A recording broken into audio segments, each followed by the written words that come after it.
Some of the information is based upon research derived from the information that I saw. For instance, in the documents that I saw, it was stated that President Eisenhower had commissioned a group called the Jason Scholars, which was stated to have been a secret society of scholars, to research the deception, lies, facts, truth, and get at the root and the real truth of the alien question. It also stated that there was a group of 12 men formed by NSC Memo 5410, and that the study group was formed by NSC Memo 5411, and that there was another NSC memo issued to cover the actions of these men and explain the reasons why such prominent men were meeting on a regular basis, and that NSC memo was 5412/1 and 5412/2. 5412/1 was implemented in March of 1955, 5412/2 in November of 1955. Anyone who knows how correspondence, executive orders, and executive memos are written knows that you do not write a memo 5412 in March and then in November tack a second part onto it. The memo was originally really written in 1954. I'm going to go through the whole history. I'm going to have to leave a few things out simply because it's going to be impossible to cover everything in the hour and a half that I have. Before I begin, I would like to read two quotes to you. The first is attributed to Mr. Alistair Cook, who said, quote, "I'll be astounded if this planet is still going 50 years from now. I don't think we will reach 2000. It would be miraculous," unquote. Winston Churchill said, and I quote, "We seem to be moving, drifting, steadily against our will, against the will of every race and every people and every class, towards some hideous catastrophe. Everyone wishes to stop it, but they do not know how." What do you think he was referring to? Ronald Reagan stated on October 18, 1983, in a meeting with Thomas Dine, who is the executive director of the American Israel Public Affairs Committee. And I quote Ronald Reagan, "You know, I turn back to your ancient prophets in the Old Testament and the signs foretelling Armageddon. And I find myself wondering if we're the generation that is going to see that come about.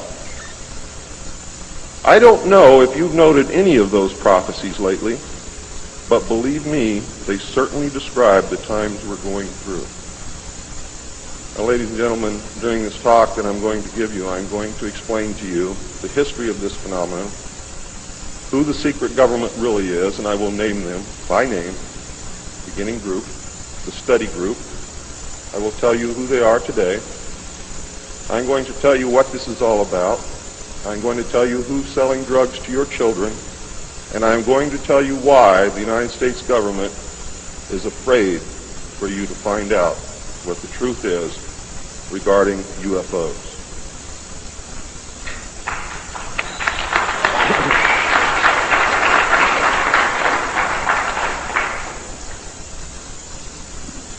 I'm going to skip over the early saucer recoveries, but there are many more than what you would expect. The early saucers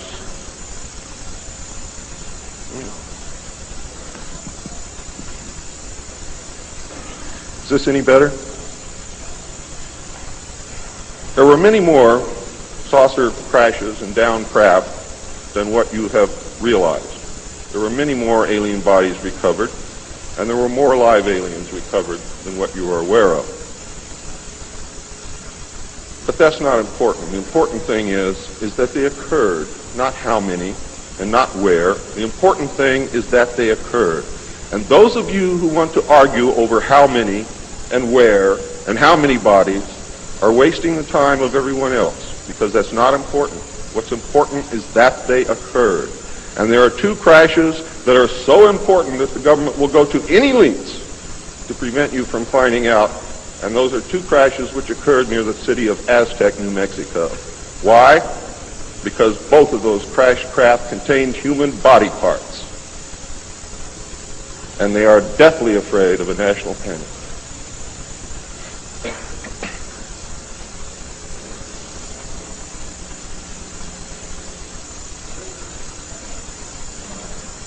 Because of this, there was a very, very tight security blanket screwed down tight over all of the alien question. The downed craft, the fact that they were here, the technology that we were recovering. Some craft, strangely enough, were not damaged at all.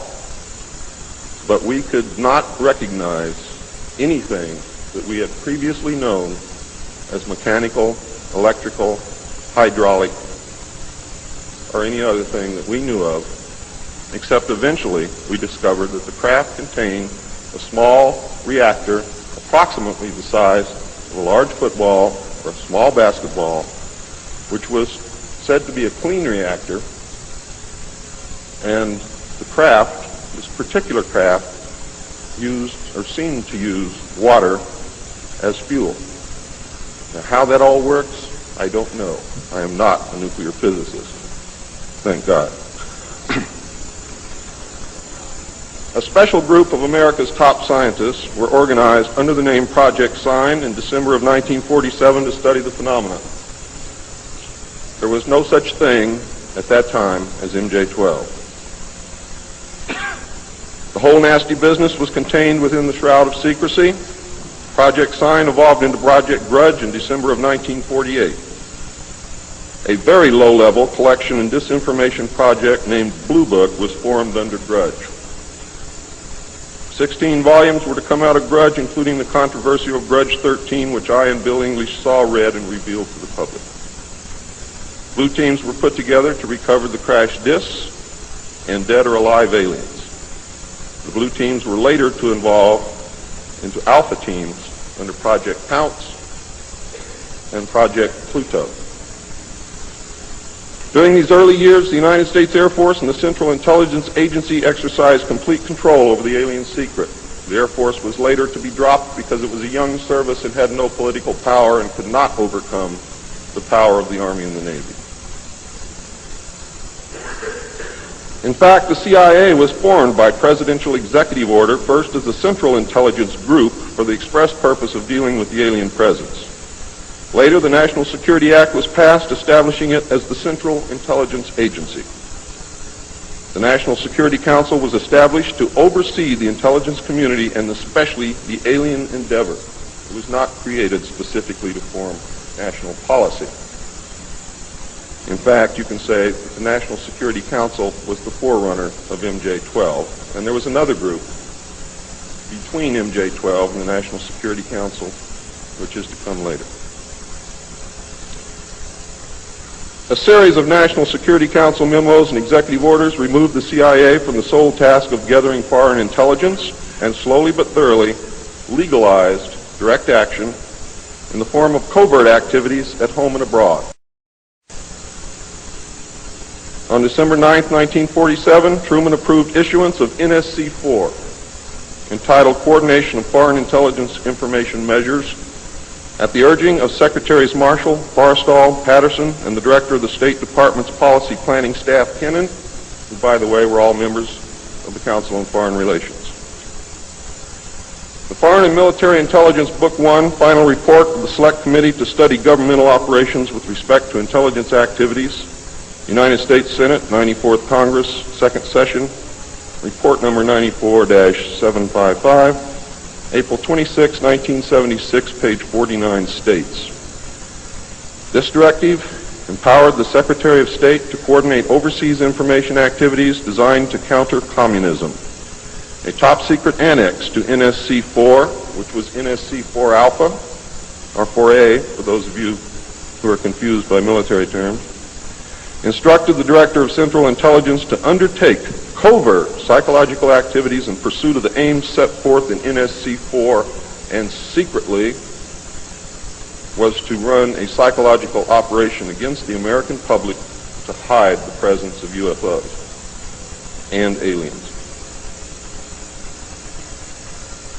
The initial authority given the CIA for covert operations under NSC 4A did not establish formal procedures for either coordinating or approving these operations. How many of you understand what I just said to you? Not too many. Let me explain it. What this means, the initial authority given the CIA for covert operations under NSC 4 Alpha did not establish formal procedures for either coordinating or approving these operations. That means they had to answer to no one. It means go do what you got to do. Don't bring any dirt back here because we don't want to see it. Just get the job done. Don't ask anybody. Don't report to anybody. That's exactly what it means. It simply directed the DCI, which is the Director of Central Intelligence, to undertake covert actions and to ensure, through liaison with state and defense, that the resulting operations were consistent with American policy.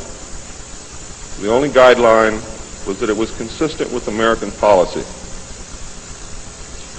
Later, NSC 10-1 and NSC 10-2 were to supersede NSC 4 and NSC 4A, and NSC 10/1 was to establish the Office of Policy Coordination, or the OPC. It was chartered to carry out an expanded program of covert activities. It was directly responsible for the alien task projects, and it was the direct forerunner of MJ-12. NSC 10-1 and 10-2 validated illegal and extra-legal practices and procedures as being agreeable to the national security leadership. The reaction, of course, was very swift. In the eyes of the intelligence community, no holes were barred. Under NSC 10-1, an executive coordination group was established to review but not approve covert project proposals. Why? Because if you've ever read or known anything about President Truman, he was a mean little guy, and he didn't believe in trusting everybody else to do the right thing, and he kept the power solidly in his hands. He did not give it to anyone.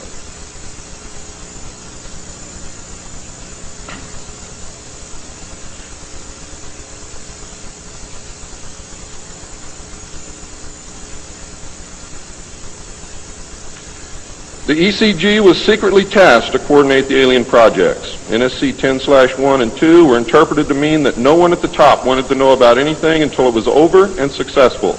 These actions established a buffer between the president and the information, and it's important that you understand this because it's important later. It was intended that this buffer serve as a means for the president to deny knowledge if leaks divulged the true state of affairs. That is to prevent the collapse of the government.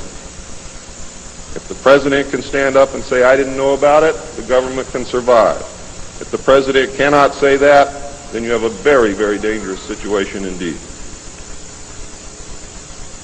The buffer was used in later years for the purpose of effectively isolating succeeding presidents from any knowledge of the alien presence other than what the secret government and the intelligence community wanted them to know. NSC 10-2 established a study panel which met secretly and was made up of the scientific minds of the day and may very well have included some of those names which are on the fraudulent document known as Majestic 12 or the Eisenhower briefing document, which is in reality a contingency plan to lead you right through the Rose Garden.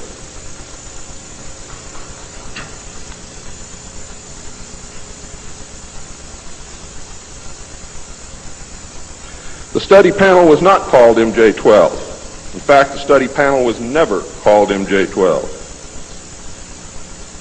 Another NSC memo, NSC 10/5, further outlined the duties of the study panel. These NSC memos and secret executive orders set the stage for the creation of MJ-12 only 4 years later. Now it gets nasty. Secretary of Defense James Forrestal began to object to the secrecy. He was a very idealistic and religious man who believed that the public should be told. When he began to talk to leaders of the opposition party and leaders of the Congress about the alien problem, he was asked, which is a polite way of saying you're fired, to resign by Truman. He expressed his fears to many people and rightfully believed that he was being watched and that his life was threatened.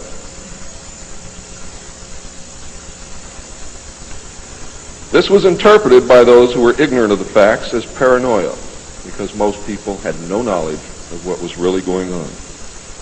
Forrestal later was said to have suffered a mental breakdown and was admitted, they say, actually, he was committed to Bethesda Naval Hospital against his will. In fact, it was feared that Forrestal would begin to talk again and he had to be isolated, discredited, and shut up. Sometime in the early morning of May 22nd, 1949, agents of the CIA tied a sheet around his neck, fastened the other end to a fixture in his room, and threw James Forrestal out the window. The sheet tore, and he plummeted to his death, and he became one of the first victims of the cover-up. The live alien that had been taken from the 1949 Roswell crash was called EB. It was short for extraterrestrial biological entity, and all aliens are not called EB. EB had a tendency to lie, and for over a year would give only the desired answers to questions asked. Those questions which would have resulted in an undesirable answer went unanswered. At some point during the second year of captivity, he began to open up, and the information derived from EB was startling, to say the least.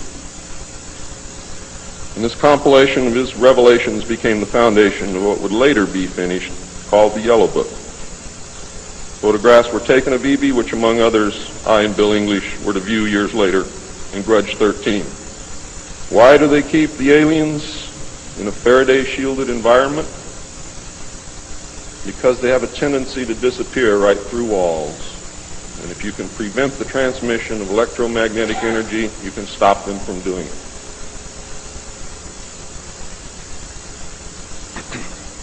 In late 1951, EB became ill. Medical personnel had been unable to determine the cause of EB's illness and had no background from which to draw. EB's system was chlorophyll-based, and he processed food into energy much the same as plants. Waste material was excreted almost exactly the same as plants. It was decided that an expert in botany was called for. A botanist, Dr. Guillermo Mendoza, was brought in to try and help him recover. Those of you who have been looking for him on medical lists will not find him there. He was a PhD in botany. Dr. Mendoza worked to save EB until mid-1952 when EB died. Dr. Mendoza eventually, according to the information that I read, became the expert on at least this type alien biology. In a futile attempt to save EB and to try and gain favor with this technological superior alien race, the United States began broadcasting a call for help early in 1952 into the vast regions of space. If you know they're better than you, and if you know they can lick you, you better try and be friends with them, and that's what this effort was all about. The call went unanswered, but the project continued as an effort of good faith. President Truman created the super-secret National Security Agency by secret executive order on November 4th, 1952, and until recent years, there wasn't one in 50,000 people in the United States who even knew it existed. Its primary purpose was to decipher the alien communications and language and establish a dialogue with the aliens. This most urgent task was a continuation of the earlier effort and was codenamed Sigma. The secondary purpose of the NSA was to monitor all communications and emissions from any and all devices worldwide for the purpose of gathering intelligence, both human and alien, and to contain the secret of the alien presence. Project Sigma, ladies and gentlemen, was extremely successful. The NSA also maintains communications with the Luna base and other secret space programs.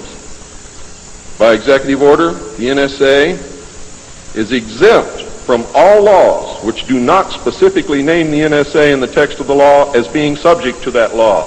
How many of you know what that means?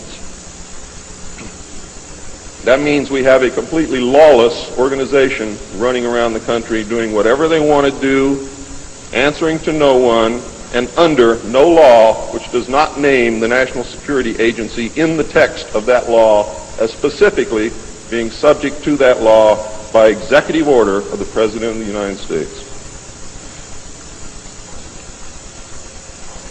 That means that if the agency is not spelled out in the text of any and every law passed by the Congress, it is not subject to that or those laws. The NSA now performs many other duties and in fact is the premier agency within the intelligence community. Today, the NSA receives 75% of the monies allotted to the intelligence community. And the old sayings, ladies and gentlemen, where the money goes, therein the power resides, is absolutely true.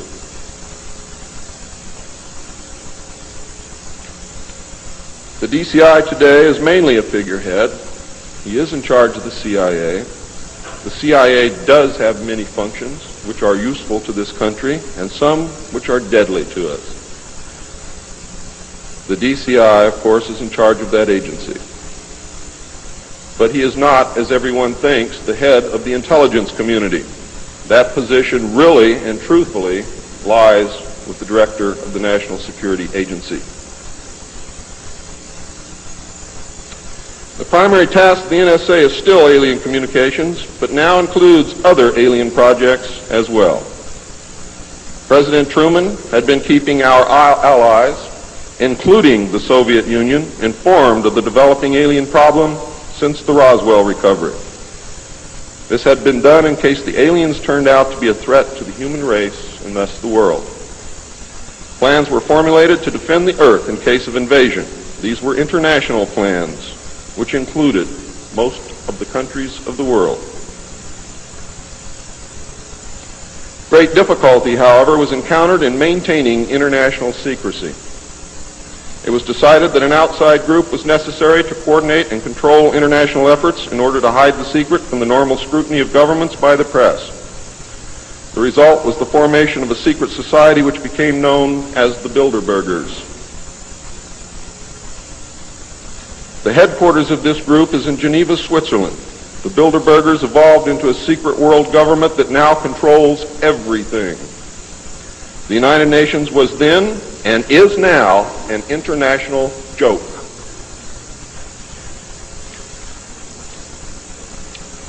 In 1953, a new president occupied the White House. He was a man used to a structured staff organization with a chain of command. His method was to delegate authority and rule by committee. He made major decisions, but only when his advisors were unable to come to consensus, and when he was in the Army, he was known as the diplomat. He was very good at what he did. He was very good at bringing people together, reaching consensus, and getting people to work for him. His normal method was to read through or listen to several alternatives and then approve one. Those who worked closely with him have stated that his favorite comment was, "Just do whatever it takes." Now here's a man very different from President Truman.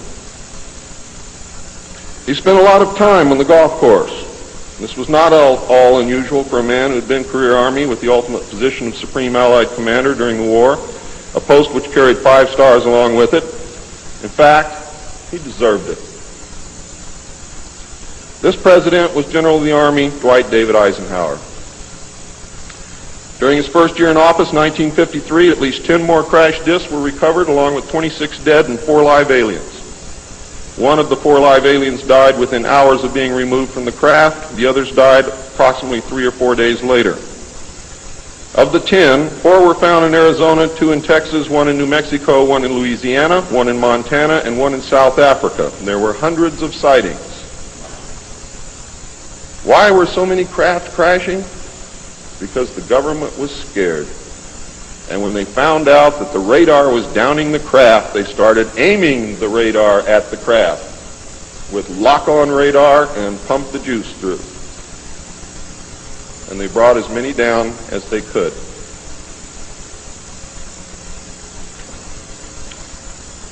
Eisenhower knew that he had to wrestle and beat the alien problem. He knew that he could not do it by revealing the secret to the Congress, because, in fact, isn't that the same as telling the public?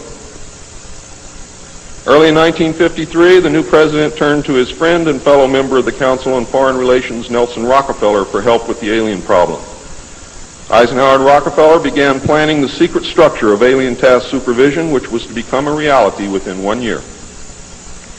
The idea for MJ-12 was thus born. It was Nelson's uncle Winthrop Aldrich who had been crucial in convincing Eisenhower to even run for president. The whole Rockefeller family, and with them the Rockefeller empire, had solidly backed Eisenhower. Asking Rockefeller for help with the alien problem was to be the biggest mistake Eisenhower ever made for the future of the United States and most probably all of humanity, as you will soon see. What he literally did with this act, ladies and gentlemen, is abdicate the presidency to a secret group.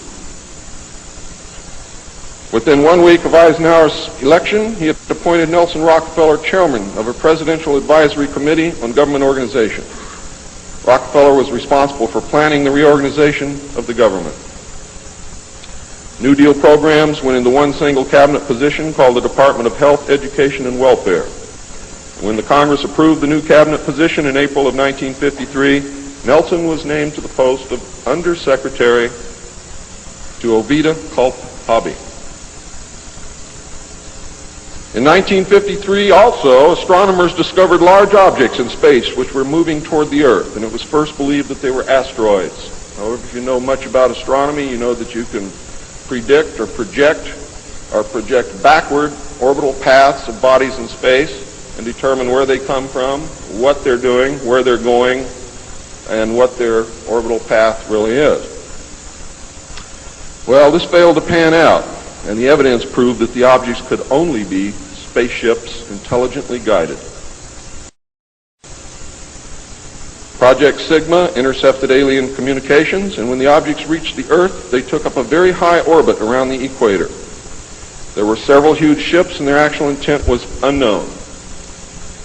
Project Sigma and a new Project Plato, through radio communications using the computer binary language, which the aliens understand very well, they're very mathematical minded, was able to arrange a landing that eventually resulted in face-to-face contact with alien beings from another planet. Project Plato was tasked with establishing diplomatic relations with this race of space aliens. But in the meantime, something else happened. In the meantime, a race of human-looking aliens contacted the United States government. Where this happened, I do not know. I wish that I did. This alien group warned us against the aliens that were orbiting the equator and offered to help us with our spiritual development. They demanded that we dismantle and destroy our nuclear weapons as the major condition. They refused to exchange technology, citing that we were spiritually unable to handle the technology which we then possessed, and has not that been true throughout our history? They believed that we would use any new technology to destroy each other, as we always have. This race stated that we were on a path of self-destruction and we must stop killing each other, stop polluting the earth, stop raping the earth's natural resources, and learn to live in harmony with each other and with nature. These terms were met with extreme suspicion, especially the major condition of nuclear armament, disarmament, and I have to say that I could not blame them in the face of so many uncertainties and so many alien surprises staring them directly in the face. It was believed that meeting that condition would leave us helpless in the face of an obvious alien threat. We also had nothing in history to help with the decision. Nuclear disarmament was not considered to be within the best interest of the United States, and the overtures were rejected. Later in 1954, the race of large-nosed gray aliens which had been orbiting the Earth landed at Holloman Air Force Base. It happened in 1954, ladies and gentlemen. If you take everything that Bob Ebenegger has ever said and subtract 10 years from it, you will be right on the money. A basic agreement was reached. An alien named Krill was left as a pledge that they would return and formalize the agreement. In effect, he was a hostage. This race identified themselves as originating from a planet around a red star in the constellation of Orion, which we call Betelgeuse. I believe that that's a lie. They lie a lot, and they deceive a lot, and it is evident through every action that they've ever done with us The truth is, ladies and gentlemen, these creatures might be from Mars, really. They claim that they are from a planet which revolves around the red star, which we call Betelgeuse. They stated that their planet was dying and that at some unknown future time they would no longer be able to survive there. This led to a second landing at Edwards Air Force Base. The historical event had been planned in advance and details of the treaty had already been agreed upon. Eisenhower arranged to be in Palm Springs on vacation. On the appointed day, the president was spirited away to the base, and the excuse was given to the press that he was visiting the dentist for a toothache. President Eisenhower met with the aliens, and a formal treaty between the alien nation and the United States of America was signed. We then received our first alien ambassador from outer space. His name and title, and I know it sounds ridiculous, but it's absolutely true. His name and title was His Omnipotent Highness Krill, pronounced Krill, spelled K-R-L-L-L or C-R-L-L-L. In the American tradition of disdain for royal titles, he was secretly called Original Hostage Krill, or O-H Krill, so that Americans would not have to say, Your Omnipotent Highness.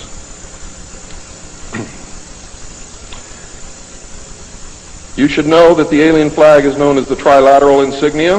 It looks like a TP with two circles on either side of the V and one pole running straight down the middle. It is displayed on their craft and worn on their chest on their uniforms. Both of these landings in the second meeting were filmed, and the film exists today. Where it exists, I do not know, but I do know that it exists. The treaty stated, the aliens would not interfere in our affairs, and we would not interfere in theirs. We were particularly interested that they do not interfere with anything that would affect our future, which has been violated. We would keep their presence on Earth a secret. They would furnish us with advanced technology and would help us in our technological development. They would not make any treaty with any other Earth nation. They could abduct humans on a limited and periodic basis for the purpose of medical examination and monitoring of our development, with the stipulation that the humans would not be harmed, would be returned to their point of abduction, that the humans would have no memory of the event, and that the alien nation would furnish MJ-12 with a list of all human contacts and abductees on a regularly scheduled basis. And this is not being done. It was agreed that each nation would receive the ambassador of the other for as long as the treaty remained in force. It was further agreed that the alien nation and the United States would exchange 16 personnel each to the other with the purpose of learning each of the other. The alien guests would remain on Earth, and the human guests would travel to the alien point of origin for a specified period of time, then return, at which point a reverse exchange would be made. I have no knowledge whatsoever of what happened to those original 16 humans who left the Earth with the aliens. It was also agreed that bases would be constructed underground for the use of the alien nation, and that 2 bases would be constructed for the joint use of the alien nation and the United States government. The base at Dulce is one. The base at S4 in the area known as Area 51 or Dreamland is the second. Exchange of technology would take place in the jointly occupied bases. These alien bases would be constructed under Indian reservations in the 4 corners of Utah, Colorado, New Mexico, and Arizona, and one would be constructed in Nevada in the area known as S4, located approximately 7 miles south of the western border of Area 51, otherwise known as Dreamland. All alien areas are under complete control of the Naval Department, and all personnel who work in these complexes receive their checks from the Navy. Construction of the bases began immediately, but progress was slow until large amounts of money were made available in 1957, and in the meantime work continued on the Yellow Book with the information derived from the guests.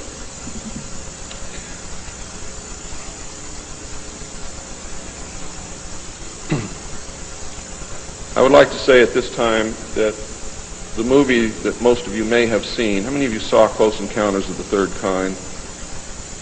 That movie was absolutely true. Those events did take place. Not exactly as you saw them, not in the place where you saw them take place, but there was a landing, there was an agreement, There was conversation. There was an exchange of personnel made. I would like to say now also that J. Allen Hynek was the technical director on that movie, and he was also the co-author of Grudge 13, which I read between the years 1970 and 1973, along with another man named Lieutenant Colonel Friend. As you learned last night, it's the real nice guys that get you. Right, Phil?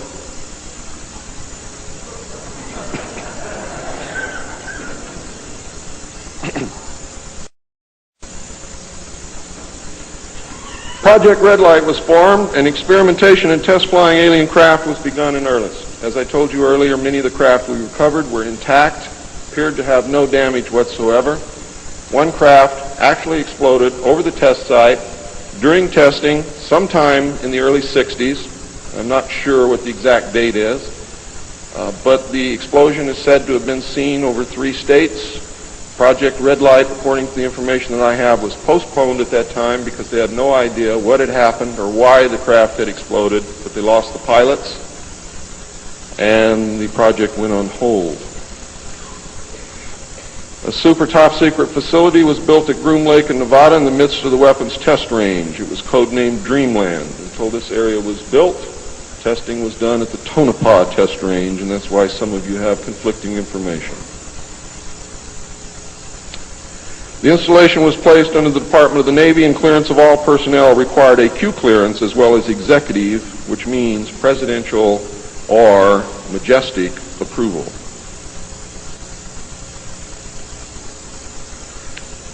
This is ironic due to the fact that the President of the United States does not have clearance to visit the site. How many of you did not know that? The President of the United States cannot enter Area 51. There are very many other areas which he cannot enter also. The alien base and exchange of technology actually took place in an area known as S4. Area S4 was codenamed the Dark Side of the Moon. The Army was tasked to form a super-secret organization to furnish security for all alien task projects. This organization became the National Reconnaissance Organization based at Fort Carson, Colorado. The specific teams trained to secure the projects were called Delta. A second project, codenamed Snowbird, was promulgated to explain away any sightings of the red light craft as being Air Force experiments. The Snowbird craft were manufactured using conventional technology and were flown for the press on several occasions, and those of you who are my age or older will remember, as children or young adults, going to the movie and seeing in the movie-tone newsreel the Avro car and other strange-looking saucer craft that were developed by the United States and the Canadian Armed Forces as a part of Project Snowbird. Project Snowbird was also used to debunk legitimate public sightings of alien craft, also called UFOs. Project Snowbird was very successful, and reports from the public declined steadily until recent years. But not just due to Project Snowbird. There was an intense ridicule, denial, and debunking campaign going on since the beginning. People stopped reporting what they saw. A multi-million-dollar secret fund was organized and kept by the military office of the White House. This fund was used to build over 75 deep underground facilities. Presidents who asked were told the fund was used to build deep underground shelters for the president in case of war. Only a few were built for the president. Millions of dollars were funneled through this office to MJ-12 and then out to the contractors, and was used to build top-secret alien bases as well as top-secret dumb or deep underground military bases. I think dumb is very appropriate. And the facilities promulgated by Alternative 2 throughout the nation. President Johnson used this fund to build a movie theater and pave the road on his ranch, and I believe he also used it to fix his shower. He had no idea of its true purpose, but he felt that because it was military money, it was his money. The secret White House Underground Construction Fund was set up in 1957 by President Eisenhower. And you can forget Truman because Eisenhower has done everything that's been done to us, not intentionally, not to hurt us, in the beginning to protect us. The funding was obtained from Congress under the guise of construction and maintenance of secret sites where the president could be taken in case of military attacks, called presidential emergency sites. The sites are literally holes in the ground deep enough to withstand a nuclear blast and are outfitted with state-of-the-art communications equipment. To date, there are more than 75 sites spread around the country that I can account for, which were built using money from this fund. The Atomic Energy Commission has built at least an additional 22 underground sites, again, that I can account for. The location and everything to do with these sites were and are considered and treated as top secret. The money was and is in control of the military office of the White House and was and is laundered through a circuitous web that even the most knowledgeable spy or accountant cannot follow. As of 1980, only a few at the beginning and end of this web knew what the money was for. At the beginning were Representative George Mahan of Texas, the chairman of the House Appropriations Committee and of its Defense Subcommittee, and Representative Robert Sykes of Florida, chairman of the House Appropriations Military Construction Subcommittee. Today, it was rumored that House Speaker Jim Wright controlled the money in Congress and that a power struggle was underway to remove him. We all know what happened there, but I could not substantiate by any source the fact that he was in charge of the money. It is a rumor. At the end of the line were the President, MJ-12, the Director of the Military Office, and a commander at the Washington Navy Shipyard. The money was authorized by the Appropriations Committee, who allocated it to the Department of Defense as a top secret item in the Army construction program. The Army, however, ladies and gentlemen, could not spend it, and in fact did not even know what it was for. Authorization to spend the money was in reality given to the Navy.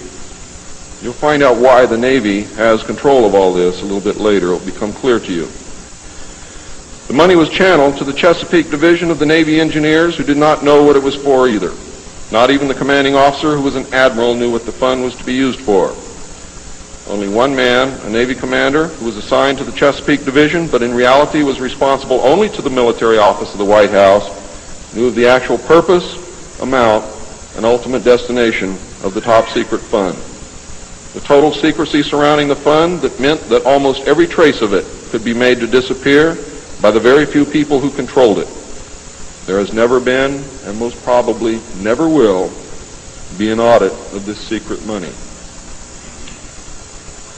Large amounts of this money were transferred from the top secret fund to a location at Palm Beach, Florida that belongs to the Coast Guard called Peanut Island. The island is adjacent to property which was owned by Joseph Kennedy.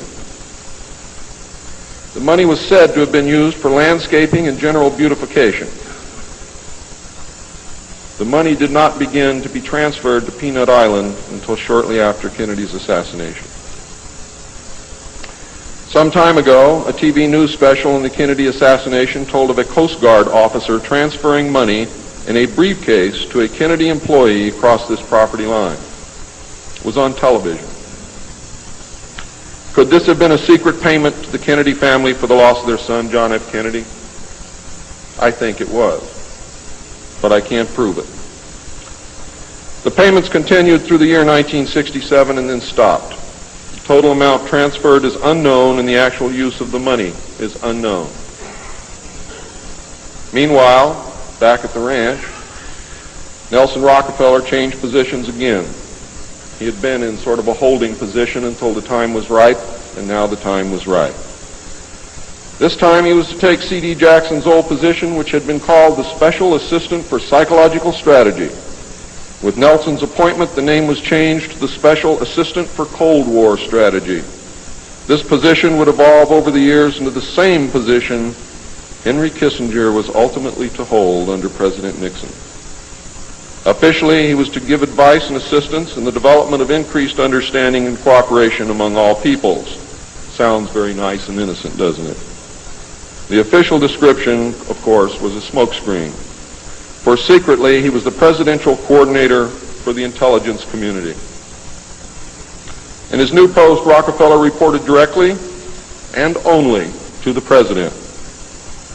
He attended meetings of the Cabinet, the Council on Foreign Economic Policy, and the National Security Council, which was the highest policy-making body in the government. Nelson Rockefeller was also given a second important job as the head of the secret unit called the Planning Coordination Group, which was formed under NSC 5412/1 in March of 1955. However, the memo was written in 1954 at the same time that NSC 5410 and NSC 5411 were written. It was not used until it was needed. The group consisted of different ad hoc members depending upon the subject on the agenda. The basic members were Rockefeller, a representative of the Department of Defense, a representative of the Department of State, and the Director of Central Intelligence. It was soon called the 5412 Committee or the Special Group. NSC 5412/1 established the rule, for the first time, established the rule that covert operations were subject to approval by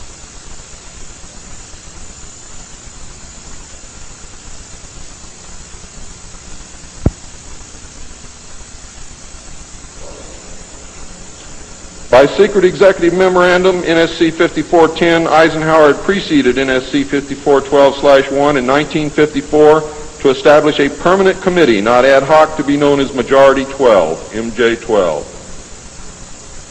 to oversee and conduct all covert activities concerned with the alien question. NSC 5412/1 was created to explain the purpose of these meetings when Congress and the press became curious as to why such important and prominent men were meeting on a regular basis.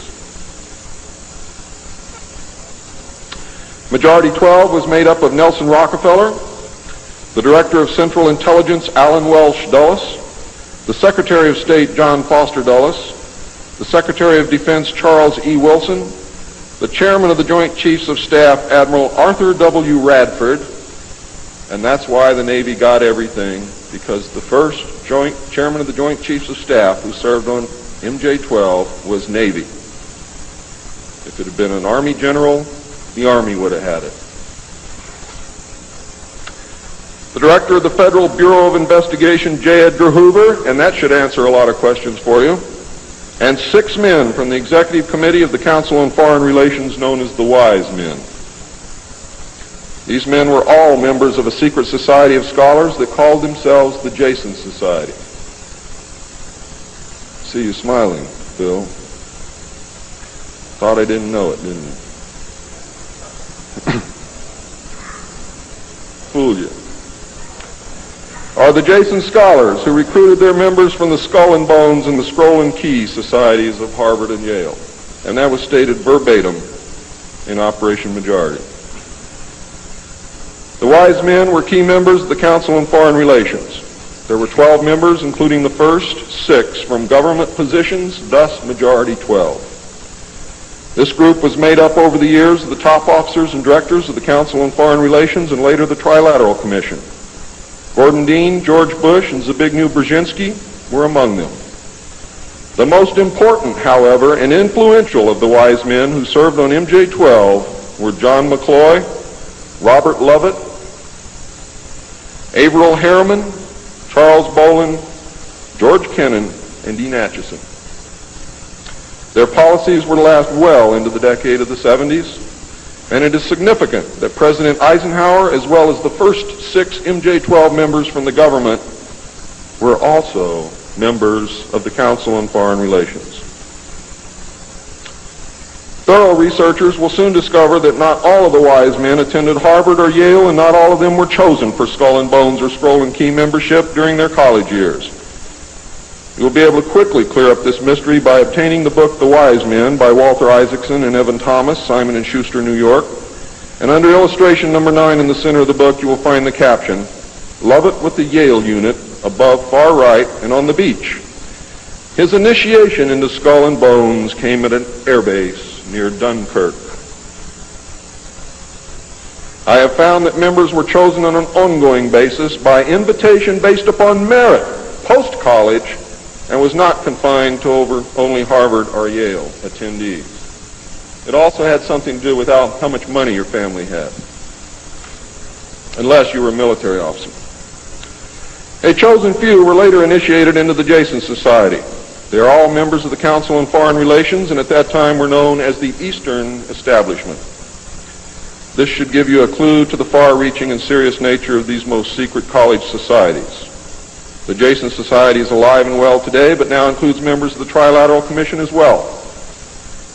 The Trilateralists existed secretly several years before 1973 because I saw the name of the Trilateral Commission in the documents in 1971.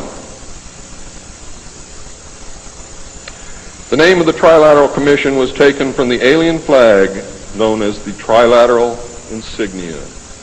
And that should give you some clue as to how much trouble you're in.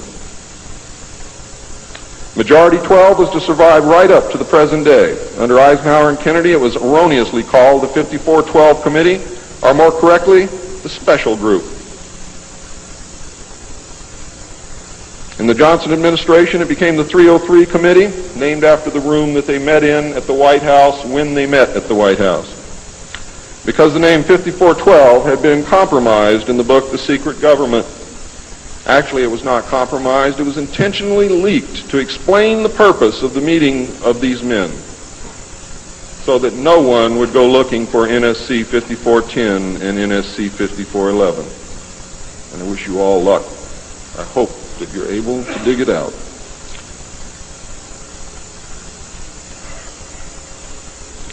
Actually, NSC 5412/1 was leaked to the author to hide the existence of NSC 5410. Under Nixon, Ford, and Carter, it was called the 40 Committee, and under Reagan, it became the PI 40 Committee. But over all those years, only the name changed. The positions remained the same. By 1955, it became obvious that the aliens had deceived Eisenhower and had broken the treaty. Mutilated humans, yes, mutilated humans, were being found along with mutilated animals, and yes, mutilated animals, and those of you who doubt that this is taking place should leave your job, should leave your home, should do whatever you have to do, and go look for yourself, because it's important that you know it and that you believe it.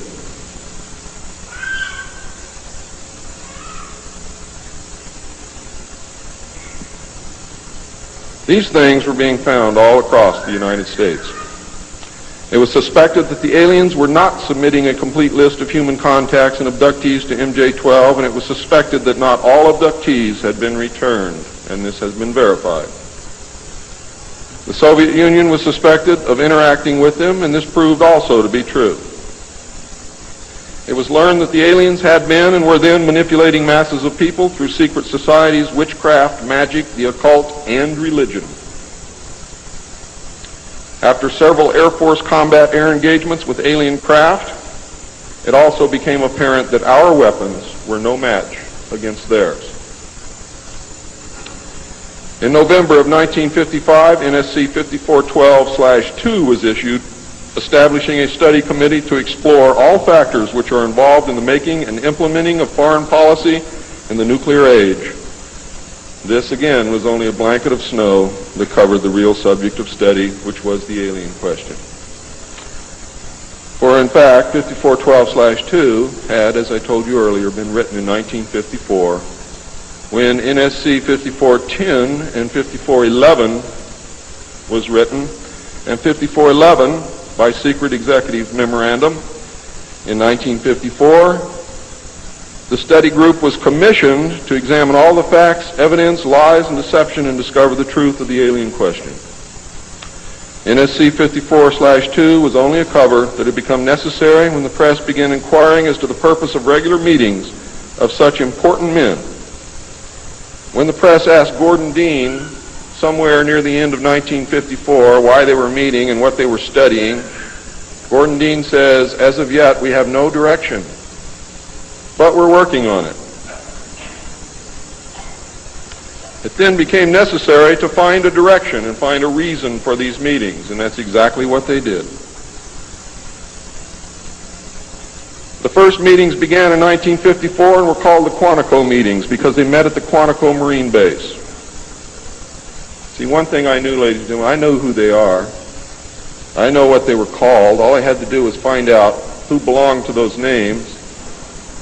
And it's impossible to hold meetings of 36 prominent men secret over such a long period of time. The study actually lasted 3 years, not forever. It was a 3-year study, period.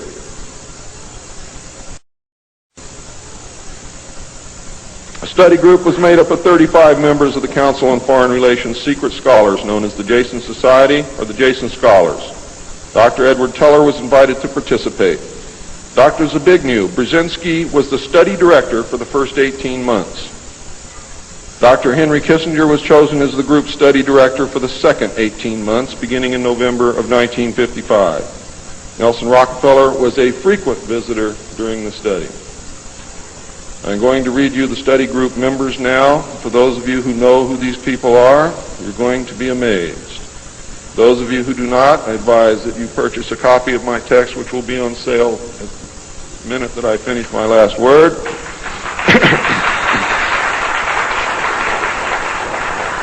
And research everything that I'm telling you, and your own research will tell you that I am telling you the truth, and I don't have to do that. You see, I'm a witness. I'm not a ufologist, and I'm not by profession a researcher. I'm doing this because I want the Constitution put back where it belongs.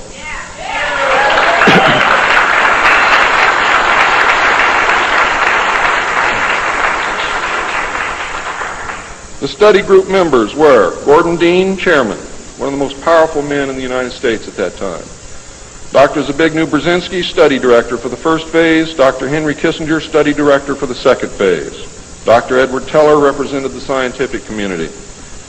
Major General Richard C. Lindsay, Hanson W. Baldwin, Lloyd V. Berkner, Frank C. Nash, Paul H. Nitze, Charles P. Noyes, Frank Pace Jr., James A. Perkins, Don K. Price, David Rockefeller, Oscar M. Rubhausen, Lieutenant General James M. Gavin, Carl P. Haskins, James T. Hill Jr., Joseph E. Johnson, Mervyn J. Kelly, Frank Altschul, Hamilton Fish Armstrong, Major General James McCormick Jr., Robert R. Bowie, McGeorge Bundy,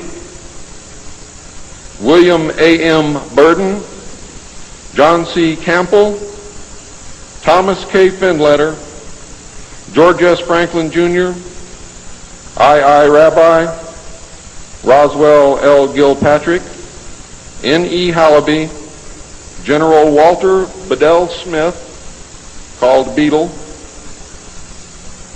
Henry DeWolf Smythe, Shields Warren, Carol L. Wilson, and Arnold Wolfers. Now, these aren't bad guys. They were a study group. And the first MJ-12 was not made up of bad guys. They were made up of concerned Americans. What happened later became bad. The yanking of power away from the president, the formation of a secret government, the sale of drugs to the American people, etc., etc., etc. And I'm going to cover most of those things before I'm finished.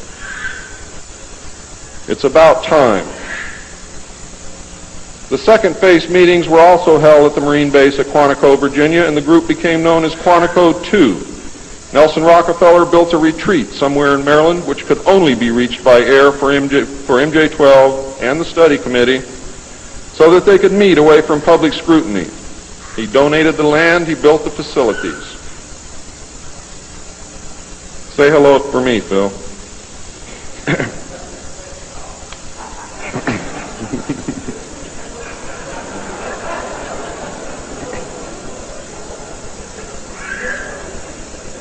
So that they could meet away from public scrutiny.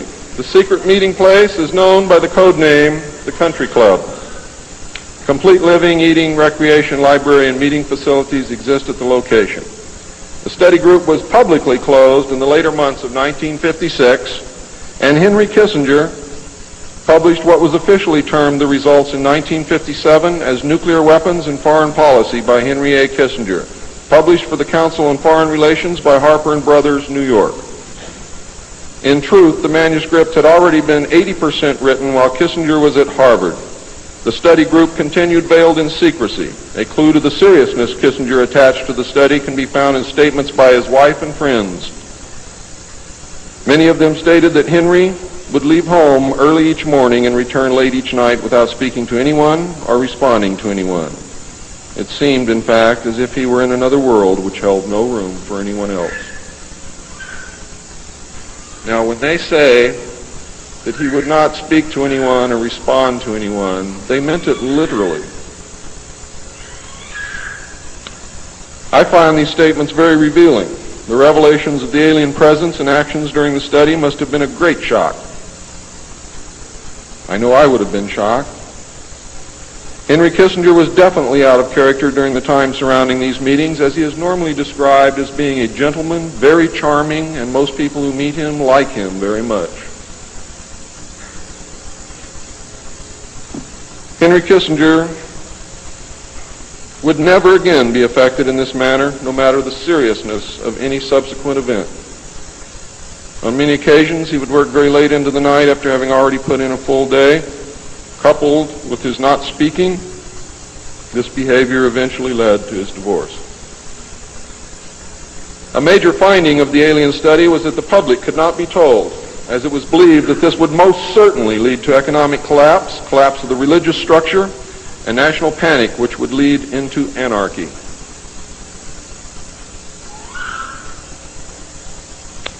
Secrecy thus continued. An offshoot of this finding was that if the public could not be told, then the Congress could not be told. Thus, funding for the projects and research would have to come from outside the government. There are some things beginning to fall into place. Without aliens, you cannot make sense of anything else that's been happening for the 44 years. You put the aliens in the middle of this stuff and you've got all the answers, every one of them. In the meantime, money was to be obtained from the military budget and from CIA confidential non-appropriated funds. Another major finding was the aliens were using humans and animals for a source of glandular secretions, enzymes, hormonal secretions, blood, and in horrible genetic experiments. The aliens explained these actions as necessary to their survival. What I'm going to tell you now is very sad if it's true, because I am unable to weed through the lies and deception and really find the truth. All I know is what they told us. They stated that their genetic structure had deteriorated and that they were no longer able to reproduce. They stated that if they were unable to improve their genetic structure, their race would soon cease to exist. We looked upon their explanations with extreme suspicion. Since our weapons were literally useless against the aliens, MJ-12 decided to continue friendly diplomatic relations with them until such time as we were able to develop a technology which would then enable us to challenge them on a military basis. Overtures would have to be made to the Soviet Union and other nations to join forces for the survival of humanity. In the meantime, plans were developed to research and construct two weapon systems using conventional and nuclear technology, which would hopefully bring us to parity. The results of the research were projects Joshua and Excalibur. Joshua was a weapon captured from the Germans, which at that time was capable of shattering 4-inch thick armor plate at a range of 2 miles using low-frequency aimed sound waves. And it was believed that this weapon would be effective against the alien craft and beam weapons. Excalibur was a weapon carried by missiles not to exceed 30,000 feet above ground level, not to deviate from designated target more than 50 meters, that would penetrate 1,000 meters of tufa hard-packed soil such as that found in New Mexico, would carry a 1 megaton warhead, and was intended for use in destroying the aliens in their underground bases. Joshua was developed successfully but never used to my knowledge. Excalibur was not pushed until recent years, and now there is an unprecedented effort to develop this weapon. The people who are working on these weapons tell us that they have never been pushed so hard in their history working on any project than they are being pushed to develop Project Excalibur.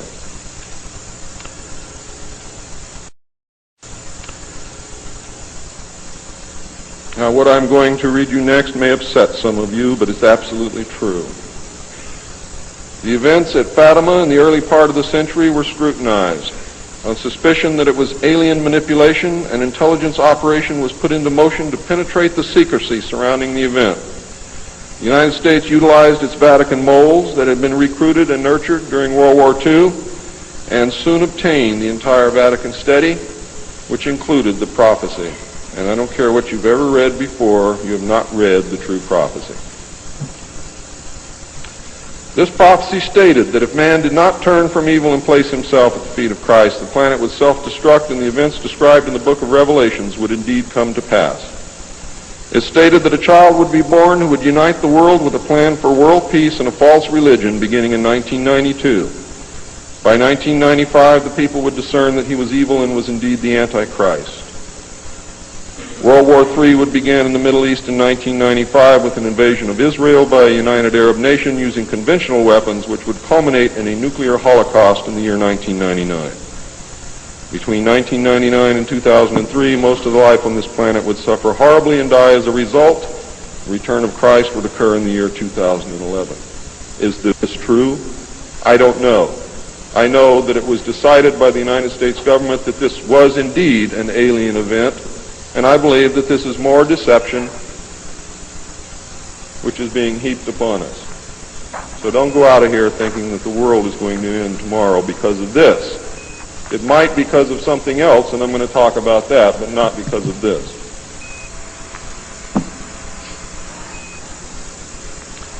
When the aliens were confronted with this finding, they confirmed that it was true. The aliens explained that they had created us through hybridization and had manipulated the human race through religion, Satanism, witchcraft, magic, the occult, secret societies, etc.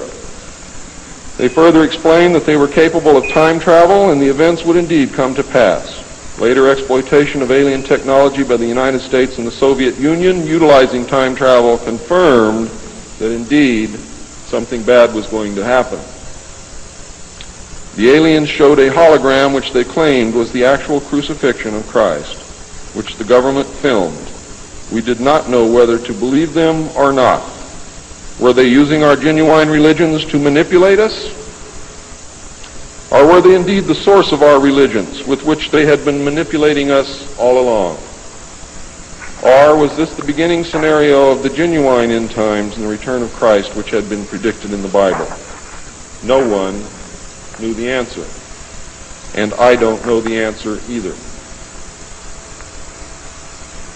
A symposium was held in 1957, which was attended by some of the great scientific minds then living. It was held in Huntsville, Alabama.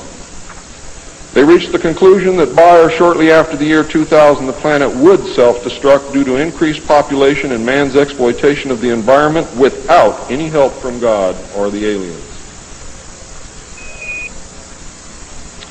By secret executive order of President Eisenhower, the Jason scholars were ordered to study this scenario and make recommendations from their findings. This was done.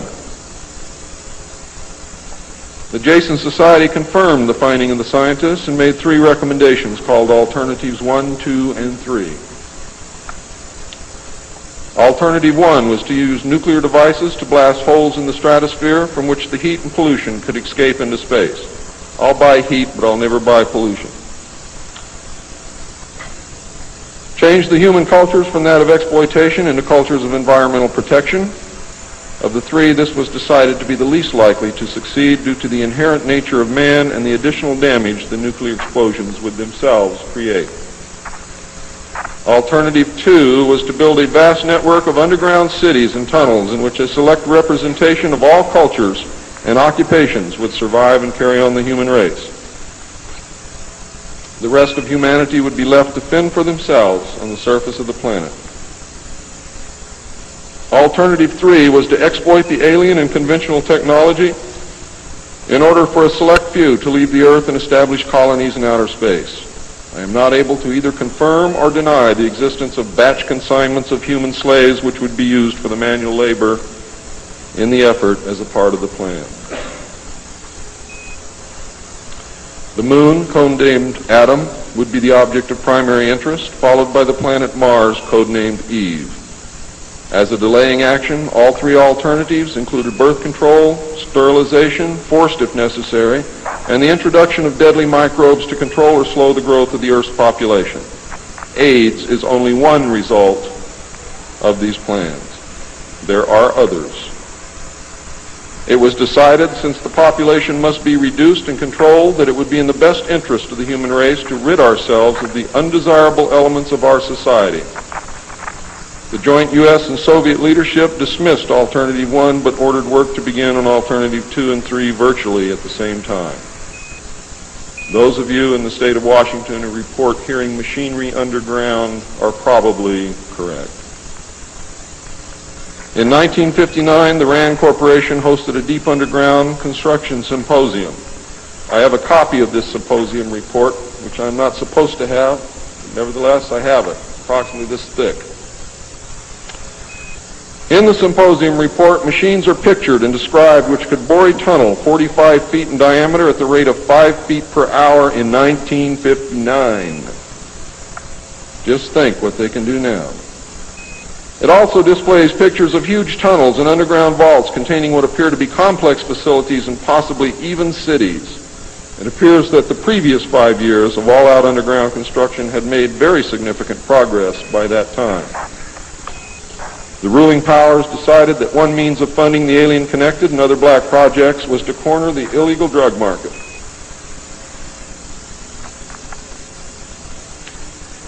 A young, ambitious member of the Council on Foreign Relations was approached. His name is George Bush, who at the time was the president and CEO of Zapata Oil based in Texas. Zapata Oil was experimenting with the new technology of offshore drilling. It was correctly thought that the drugs could be shipped from South America to the offshore platforms by fishing boat, where it would then be taken to shore by the normal transportation used for supplies and personnel. By this method, no customs or law enforcement agency would subject the cargo to search. George Bush agreed to help and organize the operation in conjunction with the CIA. The plan worked better than anyone had thought and has since expanded worldwide, and there are now many other methods of bringing the illegal drugs into the country. But it must always be remembered that George Bush began the sale of drugs to our children. Now, if you think I'm crazy, get off your butt and start digging, because you will find out that it's absolutely true. The CIA now controls all the world's illegal drug markets. The official space program was boosted by President Kennedy in his inaugural address when he mandated that the United States put a man on the moon before the end of the decade. Although innocent in its conception, this mandate enabled those in charge to funnel vast amounts of money into black projects and conceal the real space program from the American people. A similar program in the Soviet Union served the same purpose. In fact, a joint alien United States and Soviet Union base already existed on the moon at the very moment Kennedy spoke the words. On May 22, 1962, a space probe landed on Mars and confirmed the existence of an environment which could support life. Not long afterward, the construction of a colony on the planet Mars began in earnest. Today, there is a colony which exists on the planet Mars. It is a United States-Russian alien facility.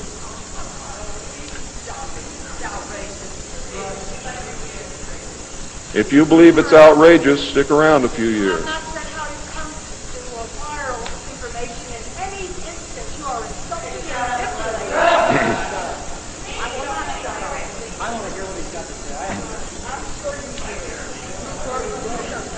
This is very disturbing information, and I don't expect anyone to believe it.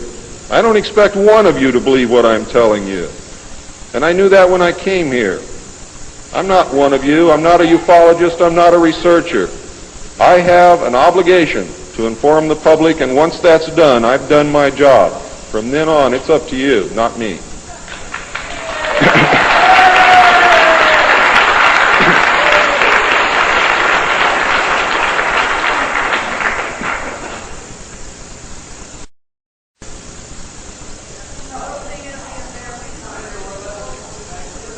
This colony exists on Mars, populated by specially select people from different cultures and occupations taken from all over the earth.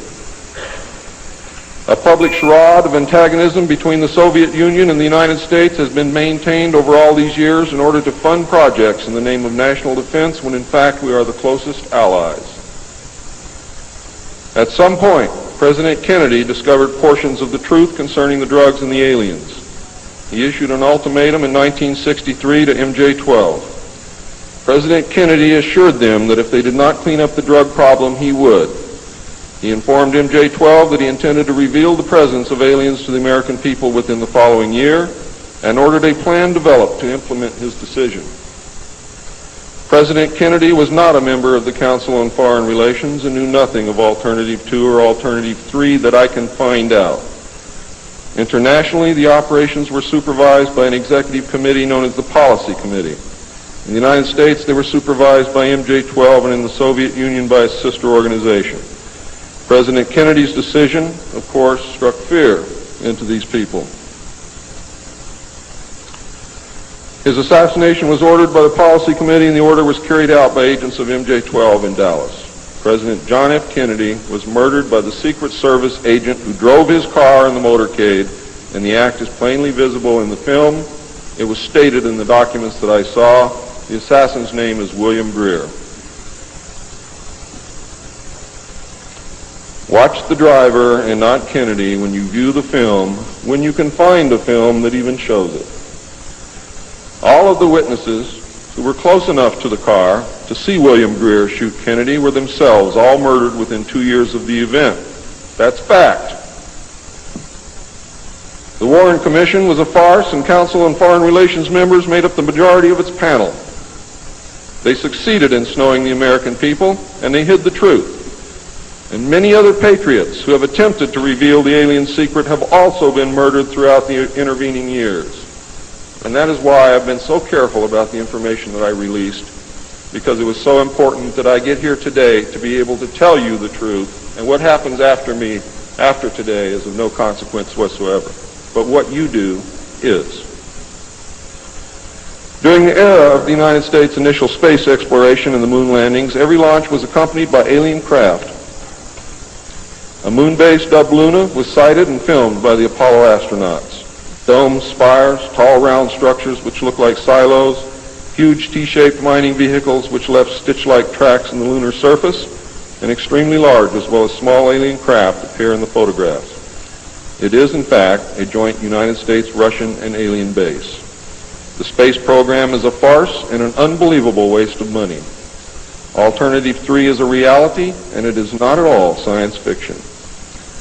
Most of the Apollo astronauts were severely shaken by this experience, and their lives and subsequent statements reflect the depths of the revelation and the effect of the muzzle order which followed. They were ordered to remain silent or suffer the extreme penalty, death, which was termed an expediency. One astronaut actually did talk to the British producers of the TV expose Alternative 3, confirming many of the allegations. However, I do not know who it was. In the book, Alternative 3, the pseudonym Bob Groden was used in place of the astronaut's identity. It was also stated that he committed suicide in 1978. This cannot be validated by any source, and I believe that several so-called facts in the book are really disinformation. However, I can assure you that Alternative 3 is real. I firmly believe that this disinformation is a result of pressure put upon the authors and is meant to nullify the effect upon the populace of the British TV expose entitled Alternative 3. The headquarters of the international conspiracy is in Geneva, Switzerland. The ruling body is made up of representatives of the governments involved as well as the executive members of the group known as the Bilderbergers. Meetings are held by the Policy Committee when necessary on a nuclear submarine beneath the polar ice cap. The secrecy is such that this was the only method which could ensure that the meetings could not be bugged and is the only place where they discuss their most secret matters. I can say that the book is at least 70% true from my own knowledge and the knowledge of my sources. I believe that the disinformation was an attempt to compromise the British TV expose with information which could be proven false, just as the Eisenhower briefing document was released here in the United States under the contingency plan Majestic 12, and which can also be proven false. Since our interaction with the aliens began, we have come into possession of technology beyond our wildest dreams. A craft named Aurora exists at Area 51, which makes regular trips into space. It is a one-stage ship called a TAV, or Trans-Atmospheric Vehicle. And it can take off from the ground using a 7-mile runway, go into high orbit, return on its own power, and land on the same runway. We currently have and fly atomic-powered alien craft at Area S4 in Nevada. Our pilots have made interplanetary voyages in these craft and have been to the Moon, Mars, and other planets aboard these craft. There is a group of pilots at the base who wear a patch, which has a little alien peeking over the bottom. It has, I think, 3 or 4 letters at the top. I forget what they are, but John Lear knows what they are. There is a picture of Saturn and a picture of Mars in the photograph. And in the background, there are 7 stars, which are strangely shaped just like the stars in the Pleiades group. What that means, I don't know. We have been lied to about the true nature of the Moon, the planets Mars and Venus, and the real state of technology that we possess today at this very moment. There are areas in the Moon where plant life grows and even changes color with the seasons. And this seasonal effect is because the Moon does not, as claimed, always present the exact same side to the Earth or the Sun. There is an area that wobbles in and out of darkness on a seasonal basis, and it is near this area that the plant life grows. The Moon does have a few man-made lakes and ponds upon its surface, and clouds have been observed and filmed in its atmosphere. How many of you remember the period of time, several years, when almost every reported alien craft that was reported landed was on or near water and appeared to be pumping water into the craft? How many of you remember that? Quite a few. The water went to the Moon, ladies and gentlemen, to change the Moon. And it is working.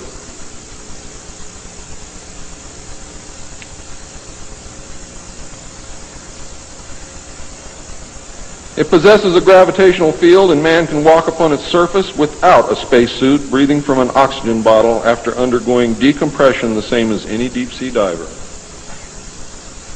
Ladies and gentlemen, if you can come from 1,200 feet underwater to the surface through decompression, you can go from the surface to 1 atmosphere of vacuum. See, vacuum does not cause a problem for the human body. It's the inert gas that's dissolved in your tissues and in your bones and in the fluids in your body that causes you the problem. If this is decompressed properly, you will have no problem. All you need is a very small amount of oxygen, a very small pressure to breathe. You will suffer no harm, except for one thing, that oxygen becomes toxic after breathing it over a long period of time.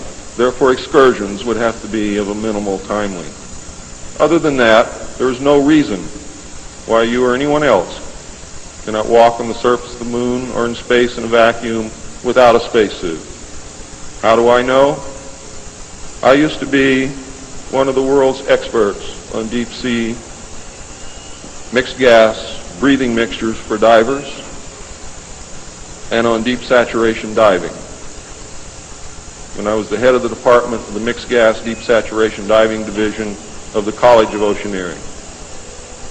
And I can tell you now, it's much easier to decompress to a vacuum and walk on the surface of the Moon than it is to bring a man up from 600 feet.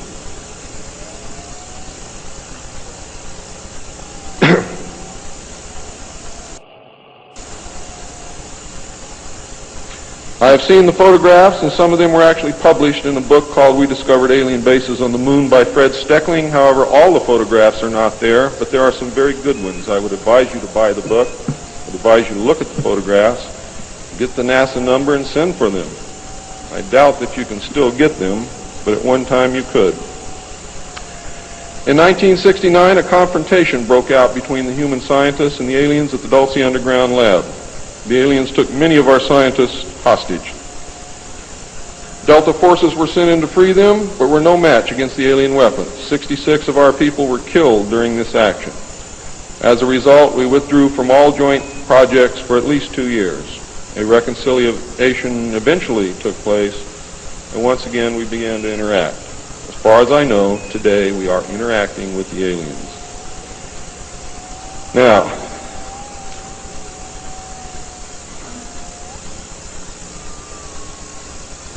I'm gone past my limit.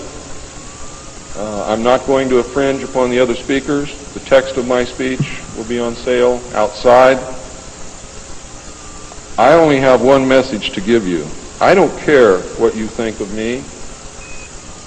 I don't care what you call me.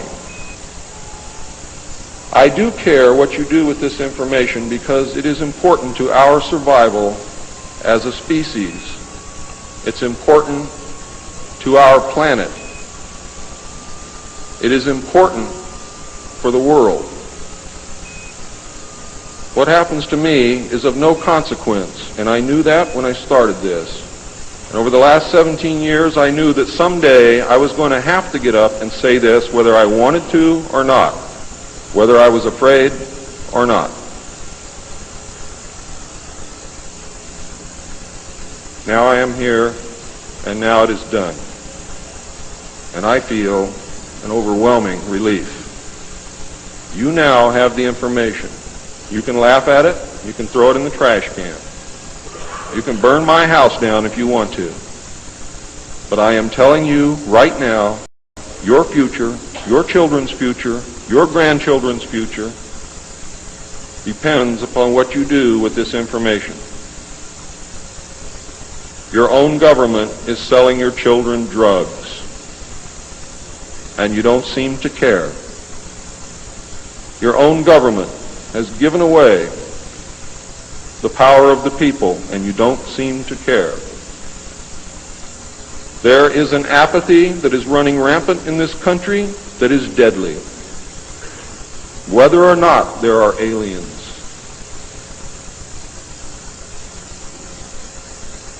We are truly now, at this moment, a nation of sheep.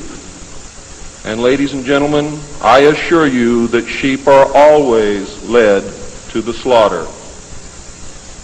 But it does not have to be that way. There is tremendous power in knowledge. There is also tremendous power in secrecy.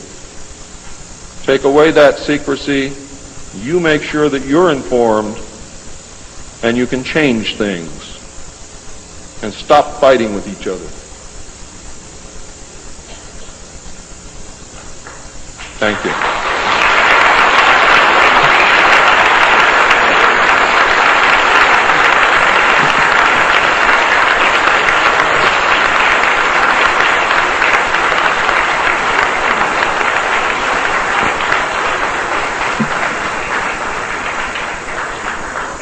This time, ladies and gentlemen, I think a 5-minute break is in order. What do you think, John? It's been a long time. Please keep it to 5 minutes because we really are very limited on time. I'm going to step off the left now.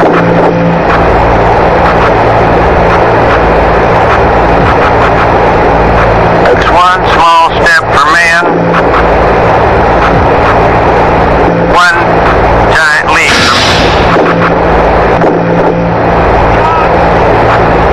So, I guess you want to do it again.